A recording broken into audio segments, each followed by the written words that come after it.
ایک جانب تحریک طالبان نے پاکستانی سیکورٹی فورسز کے خلاف دہشت گرد حملے تیز کر دیے ہیں تو دوسری جانب پاکستانی حکام نے طالبان کے ساتھ ٹوٹے ہوئے مذاکراتی عمل کو دوبارہ جوڑنے کے لیے 2 senior T T P commanders کو خیر سگالی کے اظہار کے طور پر رہا کرنے کا فیصلہ کیا ہے۔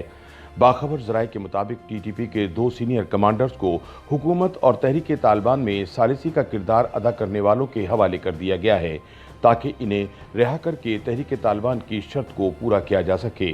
واضح رہے کہ امن مذاکرات گزشتہ برس فروری میں شروع ہوئے تھے جس میں افغان طالبان نے ضامن کا کردار ادا کیا تھا۔ اس حوالے سے افغانستان کے 2 علاقوں میں ٹی ٹی پی اور حکومت پاکستان کے درمیان مذاکرات بھی ہوئے تھے۔ حکومت پاکستان نے ٹی ٹی پی کی شرائط کے تحت 102 قیدیوں کو رہا کرنا تھا۔ پاکستان نے گزشتہ سال کے نومبر کے مہینے میں ٹی ٹی پی کے 2 اہم کمانڈروں محسود خان اور مسلم خان کو رہا کرنا تھا مگر بعد میں یہ رہائی ممکن نہیں ہو پائی۔ لیکن طالبان کے قریب کچھ صحافیوں نے تصدیق کی تھی کہ مسلم خان اور محمود خان سمیت کئی قیدیوں کو افغانستان منتقل کیا گیا تھا مگر اس کی تصدیق نہیں ہو سکی تھی۔ اب امریکی اخبار نیو یارک ٹائمز سے وابستہ صحافی احسان ٹیپو محسود نے اپنے ٹویٹر اکاؤنٹ سے تصدیق کی کہ پاکستانی حکومت نے ٹی ٹی پی کے 2 اہم کمانڈر مسلم خان اور محمود خان کو ثالث کا کردار ادا کرنے والوں کے حوالے کیا ہے، تاہم وہ تاحال پاکستان میں ہیں۔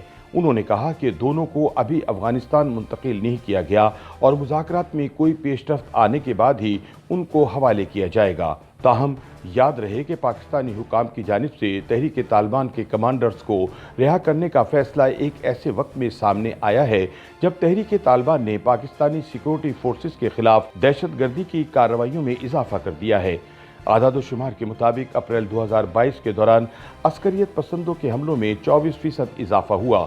اپریل میں عسکریت پسندوں نے 34 حملے کیے جن میں 34 سیکورٹی فورسز کے اہلکار، 13 عام شہری اور 8 دہشت گردوں سمیت 55 افراد ہلاک اور 25 افراد زخمی ہوئے۔ عسکریت پسندوں نے مارچ 2022 میں ملک بھر میں 26 حملے کیے جس میں 115 افراد ہلاک اور 288 زخمی ہوئے۔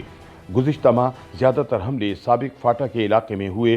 اس کے بعد خیبر پختونخوا اور بلوچستان کا نمبر آتا ہے۔ خیبر پختونخوا میں عسکریت پسندوں نے 10 حملے کیے جن میں 12 سیکورٹی فورسز کے اہلکار اور 5 عام شہریوں سمیت 17 افراد ہلاک جبکہ 6 افراد زخمی ہوئے جن میں سے 3 عام شہری اور 3 سیکورٹی فورسز کے اہلکار تھے۔ بلوچستان میں عسکریت پسندوں کے 4 حملے دیکھنے میں آئے جن میں 1 سیکورٹی فورسز کا اہلکار اور 1 شہری ہلاک جبکہ 5 افراد زخمی ہوئے جن میں سیکورٹی فورسز کا 1 اہلکار اور 4 شہری شامل ہیں۔ سندھ میں عسکریت پسندوں کے 4 حملے ہوئے جن میں 4 شہری اور 1 عسکریت پسند ہلاک اور 4 زخمی ہوئے جن میں 3 عام شہری 1 سیکورٹی فورسز کا اہلکار تھا۔ کراچی میں ہونے والے حملوں میں جامعہ کراچی میں چینی اساتذہ کی وین پر خودکش حملہ بھی شامل ہے۔ پنجاب میں اس ماہ کے دوران کوئی عسکریت پسند حملہ نہیں ہوا۔ یوٹیوب پر گوگلی نیوز دیکھنے کے لیے youtube.com کی سرچ بار میں googly news T V type کریں۔ گوگلی نیوز کے پیج پر سرخ رنگ کے سبسکرپشن والے بٹن پر کلک کرنا نہ بھولیے۔ یوٹیوب پیج پر اپلوڈ ہونے والی ویڈیوز سے باخبر رہنے کے لیے بیل آئیکن پر کلک کیجیے۔ آپ کو ہر نئی ویڈیو کے بارے میں نوٹیفیکیشن موصول ہو جائے گا۔